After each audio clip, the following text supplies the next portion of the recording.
Hello viewers, welcome back to my YouTube channel. In this video, we are going to study electricity, which is chapter 11 of new NCERT class 10 science textbooks. In this video, we are going to study electric current, electric potential, potential difference, circuit diagram, Ohm's law, factors on which resistance of a conductor depends, resistor in series and parallel, electric power, heating effect of electric current, and practical applications of heating effect. हमने अपने previous classes में पढ़ा है कि energy is produce by coal, water, wind, sunlight and energy has the capacity to do work. अगर हम एक hydroelectric power station देखते हैं, वहां पर वाटर को एक डैम में या रिजर्वायर में स्टोर किया जाता है और उसे फॉल किया जाता है एक टरबाइन। टरबाइन रोटेट करता है जो कि कनेक्टेड होता है एक जनरेटर से। जनरेटर में एक कंडक्टिंग मटेरियल कंडक्टर रोटेट करता है in a magnetic field which produces current. इसी करंट को थ्रू वायर्स डिफरेंट एरियाज में भेजा जाता है। So wire is a conducting material which carries current. अब जब हम एक टॉर्च देखते हैं अपने घर में, उसमें तो कोई वायर नहीं, तो उसमें करंट कहां से आया? उसमें बेसिकली एक बैटरी या सेल होता है जो एक केमिकल रिएक्शन से चार्जेस प्रोड्यूस करता है। So current is flow of charges. तो करंट की डेफिनेशन हुई flow of charges through a particular area per unit time is current. Current को हम कैपिटल आई से डिनोट करते हैं, चार्जेस को कैपिटल क्यू से और टाइम को स्मॉल टी से। करंट की एसआई यूनिट्स है एम्पियर, जो एक फ्रेंच साइंटिस्ट एंद्रे मेरी एम्पियर के नाम पर बेस्ड है। इसका सिंबल है कैपिटल ए। चार्जेस को हम मेजर करते हैं कूलम्स में, जिसका सिंबल है कैपिटल सी, और टाइम को हम मेजर करते हैं सेकेंड्स में, जिसका सिंबल है small S. So 1 ampere is the current in a circuit when 1 coulomb of charge flows for 1 second. Charges जो सर्किट में फ्लो करते हैं वो होते हैं electrons.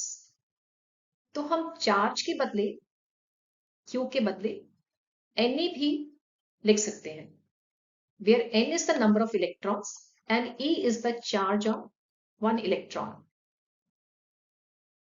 1 coulomb is approximately equal to 6.24 into 10 raised to power 18 electrons, और एक electron के ऊपर चार्ज होता है -1.6 into 10 raised to power -19 Coulomb's.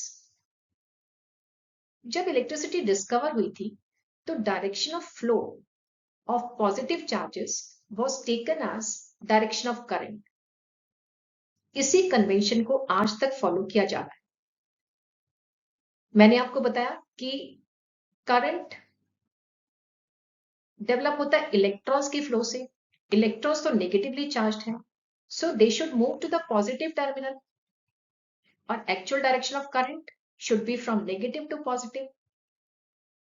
लेकिन हम डायरेक्शन ऑफ करंट लेते हैं positive to negative, which is opposite to the direction of flow of electrons. एक कंटिन्यूस और close path of electric current को हम बोलते हैं electric circuit.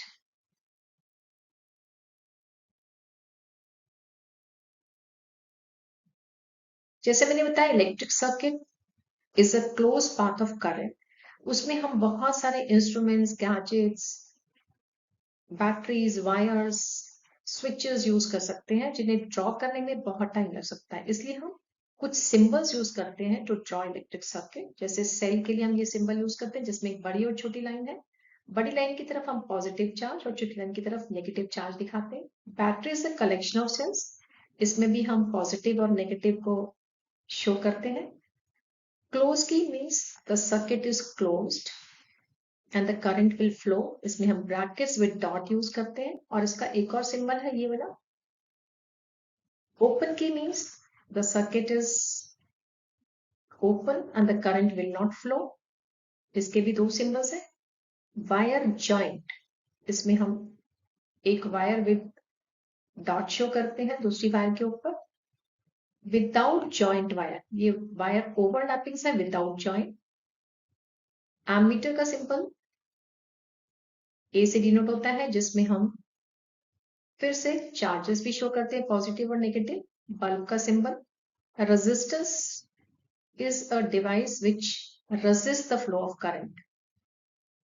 Voltmeter again with symbol V, और इसमें भी हम चार्जेस शो करते हैं positive and negative. Variable resistance और रियोस्टैट, जिससे हम सर्किट में रेजिस्टेंस को चेंज कर सकते हैं, उसका सिंबल ये है. Sources of charge in a circuit is a battery और सेल. इसमें जो केमिकल रिएक्शन होती है दैट प्रोड्यूसेस चार्ज और इलेक्ट्रॉन्स.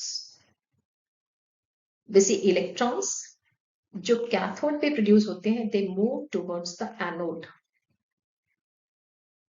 तो यहां पे चार्जेस का एक्युमुलेशन हो जाता है. When the charges accumulate here,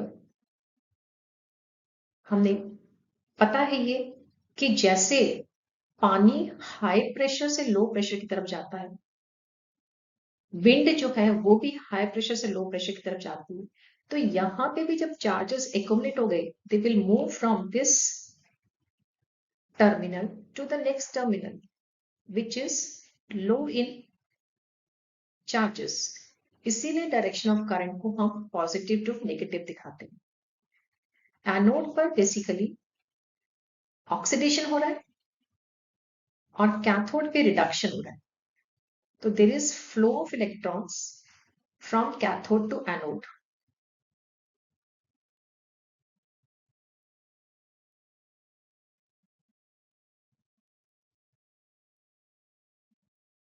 जब एक सेल को एक सर्किट से कनेक्ट किया जाता है तो जो केमिकल रिएक्शन सेल में होती है उससे डिफरेंस ऑफ चार्जेस क्रिएट होते हैं या पोटेंशियल डिफरेंस क्रिएट होता है. ये पोटेंशियल डिफरेंस क्रिएट होने से चार्जेस फ्लो और इसी से करंट डेवलप हो जाता है सर्किट. तो current flows from high potential to low potential. Wires are good conductors through which the current flow. Good conductor मतलब they can carry the current through them. एक switch या की जो है वो सर्किट को ओपन या क्लोज कर सकती है.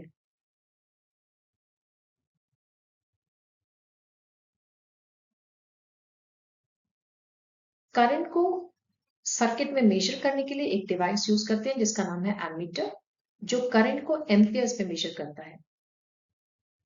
एम्पियर की स्मॉलर यूनिट्स है 1 milli ampere which is equal to 10⁻³ amperes, और है micro amperes. 1 micro ampere is equal to 10⁻⁶ amperes. एक सेल जिसमें केमिकल रिएक्शन हो रही है उसमें डिफरेंस ऑफ चार्जेस क्रिएट होता है between terminals of a cell, और ये difference of charges potential energy की फॉर्म में स्टोर रहते हैं. क्योंकि एनर्जी है it can do work in moving charges in a conductor. इसीलिए इलेक्ट्रिक पोटेंशियल डिफरेंस या voltage between 2 points in an electric circuit carrying current is the work done in moving a unit charge from one point to another. Potential difference को हम V से denote करते हैं, work done को W से और charge को Q से. So V is equal to W by Q. Potential difference को मेजर करते हैं एक डिवाइस से जिसका नाम है वोल्टमीटर. इसकी SI यूनिट्स हैं volts, which is named after an Italian physicist Alessandro Volta. So 1 volt potential difference होगा between 2 ends of a conductor when 1 joule of work is done in moving a charge from one point to another. Voltmeter को हमेशा parallel में connect किया जाता है across the ends where potential difference is to be measured.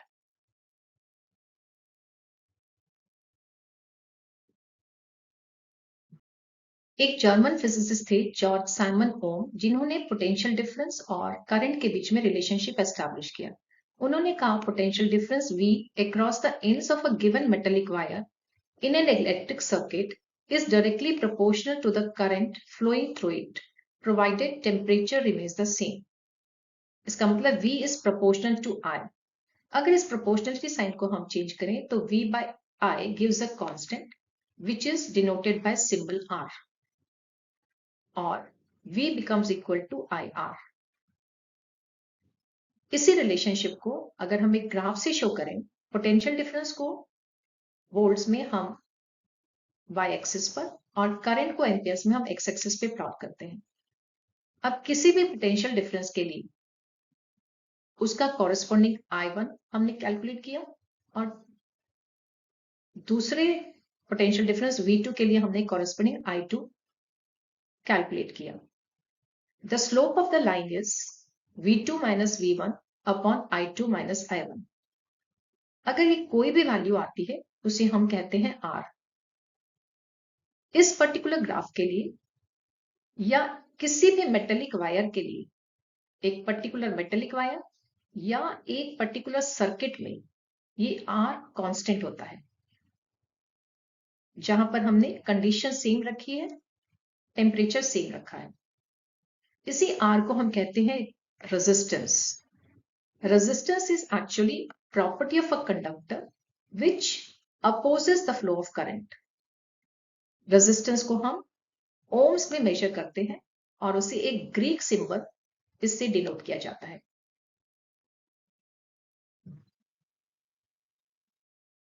Ohm's law से हमने देखा कि current the resistor is inversely proportional to the resistance. इसका मतलब है यदि एक सर्किट में हम रेजिस्टेंस इंक्रीज करेंगे तो उसमें करंट कम हो जाएगा. एक सर्किट की रेजिस्टेंस 1 ओम होगी यदि उसके कंडक्टर के एंड्स का पोटेंशियल डिफरेंस 1 वोल्ट है और उसमें 1 एम्पियर करंट फ्लो कर रहा है. इलेक्ट्रॉन्स या चार्जेस जो एक कंडक्टर में मूव करते हैं, उस मूवमेंट को भी एटम्स रिस्ट्रिक्ट करते हैं, उसे स्टॉप करने की कोशिश करते हैं क्योंकि वो उनको अट्रैक्ट करते हैं. जो मैटर इन चार्जेस को लेस रेजिस्टेंस देता है और अपने आप में से फ्लो होने देता है, उन्हें हम बोलते हैं गुड कंडक्टर्स. जैसे कि copper and aluminium is good conductor of electricity. जो मटेरियल अपने में मैक्सिमम रेजिस्टेंस देता है और इन चार्जेस को फ्लो नहीं होने देता, उन्हें हम कहते हैं इंसुलेटर्स. जैसे कि रबर, प्लास्टिक. एक कंडक्टर के रेजिस्टेंस डिपेंड करती है बहुत सारे फैक्टर्स पे, जिसे हम शो कर सकते हैं इस रिलेशनशिप में. R is equal to rho L upon A. इसका मतलब resistance of a conductor is directly proportional to length of the conductor. It depends on resistivity और मटेरियल ऑफ द कंडक्टर, जिसे हम ग्रीक लेटर रो से show करते हैं. रो की units ओम metre होती है. इसके कैलकुलेशन के लिए अगर हम A को न्यूमरेटर और लेंथ को डिनोमिनेटर में ले आए फॉर्मूले से, R की यूनिट्स होती है हमारी ओम, एरिया की यूनिट्स होती है हमारी मीटर स्क्वायर, और लेंथ की हमारी यूनिट्स होती है मीटर.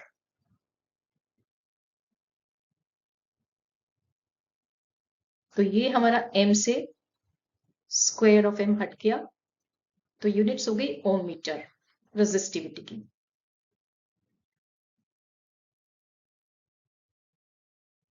रेजिस्टेंस टेम्परेचर पर भी डिपेंड करता है. Resistance is inversely proportional to area of cross section of conductor. एक कंडक्टर जनरली एक वायर होती है और वायर सिलिंड्रिकल होती है, तो area of conductor will be pi r square. अब इस रिलेशनशिप को हम स्टडी करते हैं कि area of a conductor inversely proportional है रेजिस्टेंस के. तो यदि हमने R को इंक्रीज किया, ट्वाइस कर दिया, R स्क्वायर 4 हो जाएगा, तो resistance is 1/4 of the original. अगर हमने R को थ्राइस कर दिया तो R स्क्वायर 9 हो जाएगा.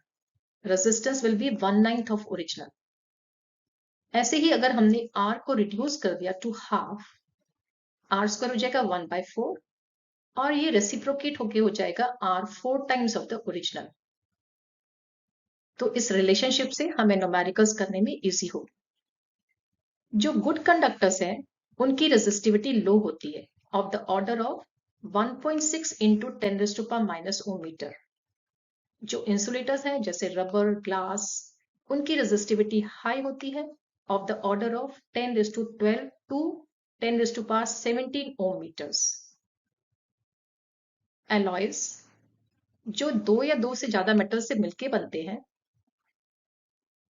उनकी रेजिस्टिविटी उनके कॉन्स्टिट्यूएंट मेटल से ज्यादा होती है और वो ऑक्सीडाइज भी नहीं होते, इसीलिए उनको हीटिंग डिवाइसेस में यूज किया जाता है, क्योंकि जितना रेजिस्टेंस होगी उतना ही हीट प्रोड्यूस होगी। तो उनको heating devices like toaster, iron में यूज किया जाता है।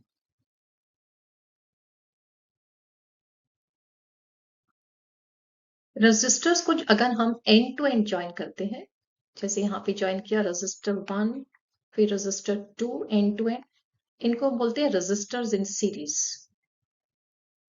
ऐसे इलेक्ट्रिक सर्किट में जिसमें रेजिस्टर सीरीज में लगे हुए हैं, उसमें total resistance is equal to sum of individual resistances R1 plus R2 plus R3। Total resistance को हम RS से डिनोट करते हैं। सर्किट में करंट हर जगह सेम होगा।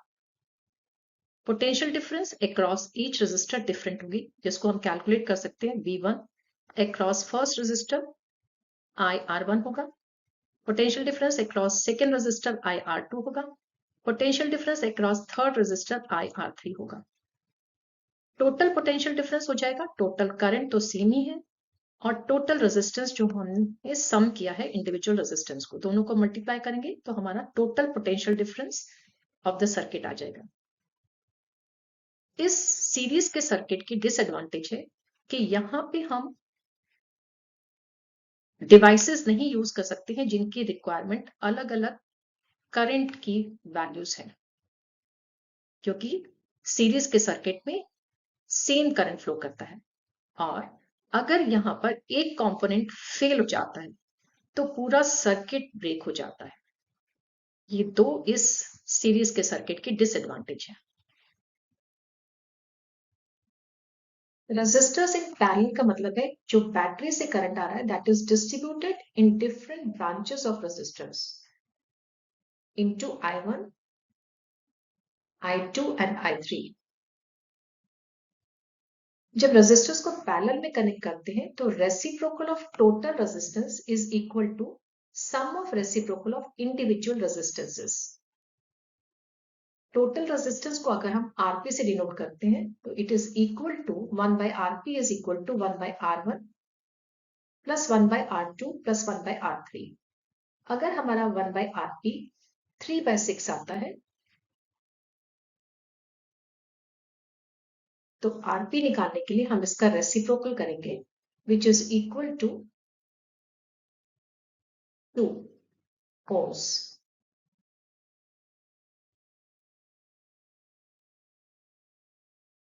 Total current in the circuit is equal to I1 plus I2 plus I3। I1 across resistor R1 होगा V by R1, I2 across resistor R2 होगा V by R2, I3 across R3 होगा V by R3। Potential difference across all the resistors in parallel is same. So total current हो गया V by RP। RP is the total resistance of parallel circuit। Parallel circuit के advantage है कि इसमें total resistance decrease होती है और दूसरा एडवांटेज है कि यहां पर different gadgets with different resistances requiring different currents can be operated.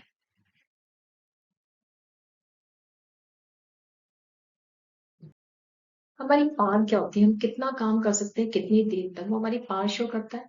ऐसे electric power is also the rate of doing work. तो पावर को हम डिनोट करते हैं वर्क अपॉन टाइम से। हमने एक रिलेशनशिप स्टडी की थी, V is equal to W upon की potential difference is the work done in moving a unit positive charge from 1 point to another. यहाँ से अगर हम W की वैल्यू VQ क्रॉस मल्टीप्लाई करके ले लें और यहाँ पे सब्स्टिट्यूट कर दें तो ये हो जाएगा P is equal to VQ upon T। फिर हमने एक और रिलेशनशिप स्टडी किया था जहां पे हमने कहा था current is the charge flow पर सेकेंड। ठीक है, तो Q की वैल्यू आ गई IT। अगर हम यहाँ पे Q के बदले IT लिखते हैं तो TT कैंसिल हो जाएगा, ये बन जाएगा P इक्वल टू VI। तो हमें पावर के लिए दोनों फॉर्मूलास T और P इंटू I याद रखने। SI unit of power what है।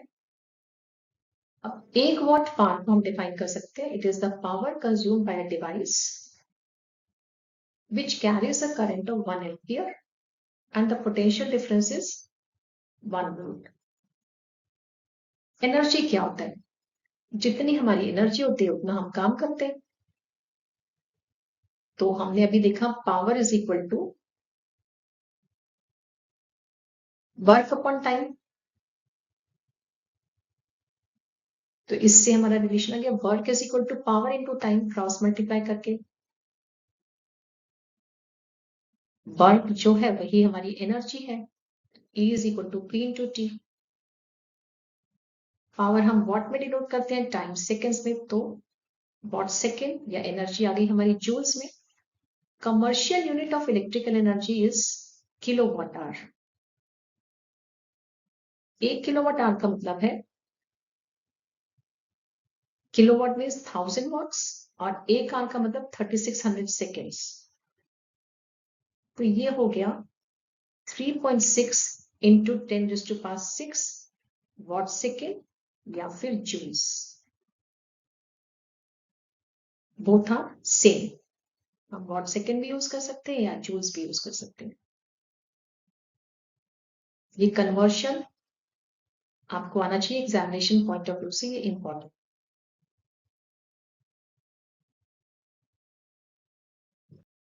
जो सेल में केमिकल रिएक्शन होती है वो क्रिएट करते हैं potential difference at the two terminals due to which electrons और charges move in a circuit. Movement of electron से डेवलप होता है current in the circuit which is use for doing useful work, जैसे lighting a bulb, motor का movements in mixer, fan, machines to produce sound in bells, telecommunication में use होता है और बहुत सारे इलेक्ट्रिसिटी के और भी यूजेस होते हैं। Some of the energy is released into the system as heat और कुछ हीट को हम यूटिलाइज कर देते हैं in appliances like electric geyser, heater, iron etcetera. हमने देखा था potential difference is equal to work done in moving a unit positive charge from 1 point to another. इससे हम कैलकुलेट कर सकते हैं work done is equal to potential difference into charge. Work done होता है जितनी हम एनर्जी सप्लाई करते हैं और जितनी एनर्जी सप्लाई करते हैं उतनी ही हीट प्रोड्यूस होती है। तो वर्क डन के बदले हम एनर्जी या ई भी लिख सकते हैं। Charge per unit time is current, तो यहां से हमने चार्ज की वैल्यू निकाली IT और हमने चार्ज के बदले रख दिया I into T. Energy is also equal to heat produce in time T और V equal to IR from ohm's law को हमने V के बदले सब्स्टिट्यूट कर दिया, तो ये बन गया H is equal to I square RT। This is known as Joule's law of heating. It states that heat produced in a circuit is directly proportional to square of the current for a given resistance. Heat produced in a circuit is directly proportional to resistance for a given current. And heat produced in a circuit is directly proportional to the time for which the current is flowing. Joule's law of heating and इसके factors जिसके ऊपर heat produce dependent है बहुत important है examination point of view से।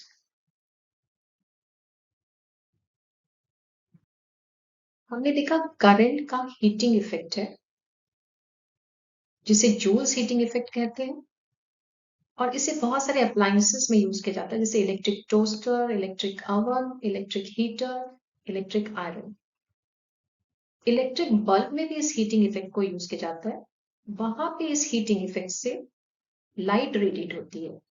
वो इसलिए होती है क्योंकि filament of bulb is made up of tungsten, जो कि हीट होने से लाइट प्रोड्यूस करता है। टंगस्टन का मेल्टिंग पॉइंट 3380 डिग्री सेंटीग्रेड है। इसका मतलब हीट प्रोड्यूस होने पर भी ये मेल्ट नहीं होगा। हाई हीट से फिलामेंट खराब हो सकता है, इसलिए इसको आइसोलेट किया जाता है, कवर किया जाता है, और बल्ब में फिल की जाती है इनर्ट गैसेस। इनर्ट गैसेस वो गैसेस होती हैं जो लीस्ट रिएक्टिव गैसेस हैं, नॉन रिएक्टिव, जैसे कि आर्गन एंड नाइट्रोजन, ताकि फिलामेंट की लाइफ इंक्रीज हो सके। हीट प्रोड्यूस्ड जो सर्किट में होती है उसका एक डिसएडवांटेज भी है कि वो सर्किट की जो वायर्स हैं उसके इंसुलेशन को मेल्ट कर सकती है, जिससे शॉर्ट सर्किटिंग हो सकती है। शॉर्ट सर्किटिंग मतलब live and neutral wire can come in contact,